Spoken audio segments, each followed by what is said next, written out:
Welcome to Cloud Gaming Battle. I'm Little Quick. Today we're going to be entering the League of Legends on Boosteroid.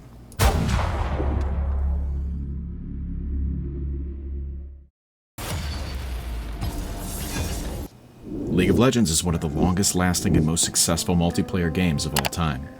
It was a forerunner to the free-to-play game model that started to take hold around 2010, and to date is still perhaps the poster child for making that model work on PC. It maintains its player base and relevance by constantly reinventing itself and releasing cross-media entertainment to keep itself in the public eye and remind everyone that it's not going anywhere. But how does League of Legends play on Boosteroid? Even though the game was released back in 2009, League of Legends has had consistent updates, additions, new game modes, graphic overhauls, and these are several per year, every year since its creation. And almost nothing in the game looks the same as it did during release, so even though the game may be over a decade in age, what you're seeing is quite new. We started by playing on Boosteroid via browser. The game loaded up with no issues. The speed test resulted in the usual Boosteroid results for Americans with good internet. Great download speeds, but poor latency. As usual, I was going to have to deal with some input lag. Note that my latency will be multiplied by the fact that I'm playing on North American game servers. If my latency shows 100 ms, it's going to be much worse. That's only the latency from Boosteroid to Riot Games' North American servers.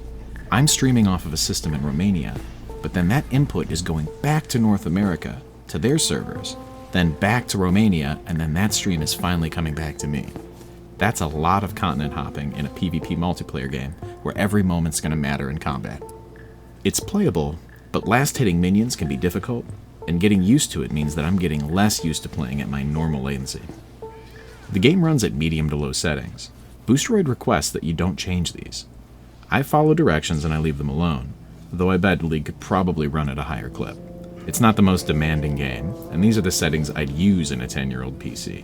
But honestly, the game looks fine either way. The performance while playing it was great. The biggest issue I had by far was that my mouse was not locked to the monitor I was using. Usually you're going to move the map to the left by moving your cursor to the left side of the game window. However, by using dual monitors, this means my mouse would barely move the display area of my map and simply drift to the second monitor. This became a difficult game of moving the mouse to just the right spot, which is really frustrating in the heat of the moment. Often I had to simply click and drag the minimap for better control, and that's not ideal when playing. The game reported itself running at 60 FPS, but it didn't always feel that way, especially when scrolling back and forth across the map. However, I'm not sure if the lack of smoothness is due to League's in-game scrolling and rendering speed, perhaps due to settings, or if it was from my connection to Boosteroid. Boosteroid doesn't show you your streaming stats as other services might. I can only speculate and report these visuals. There's a number of things this could be. After experiencing the easy access browser play, it was time to switch over to the Windows app and see if this is going to be a better experience. And it was. The visuals were smooth, and best of all, it fixed my dual monitor issues.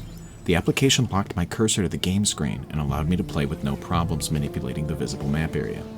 The latency again felt poor, but no worse than the browser experience. What was strange was the speed test within the application. It was showing my download speed is much poorer than usual. As I mentioned, normally my download speed is quite reasonable, but my latency is bad. Here it shows my download speed is also atrocious. So I took it to an outside source to see if my internet is having issues. It's not, so I take it back to Boosteroid's own web test, and they show the expected results. For whatever reason, the application was reporting my download speeds at really low levels. This isn't reflected in-game at all. My visuals didn't noticeably drop during play, and my stream quality seemed fine. So what we've learned is that League of Legends runs just fine on Boosteroid, though at fairly low settings. Users of multiple monitors should stick with the application to play, unless they have another method of locking their cursor to the web browser to prevent map control issues. And something's up with Boosteroid's speed test, but only within their application. In any case, as with any game where split-second actions are vital to success, I'll probably be avoiding Boosteroid until my latency improves. Otherwise, it's a fine experience. As usual, if our European friends can let us know how Boosteroid's performing in Europe and connecting to European servers, it would be much appreciated. The latency is going to be exponentially better. If you live elsewhere in the world and happen to run Boosteroid, drop a comment on how it plays and where you're from. It's a big world out there and we can't be everywhere to check. Your experience might be able to help out someone near you who's looking to try this out.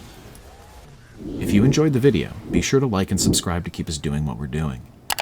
Keep it tuned right here to the only place where you can do battle in gaming heaven, Cloud Gaming Battle. Little Quick, signing out.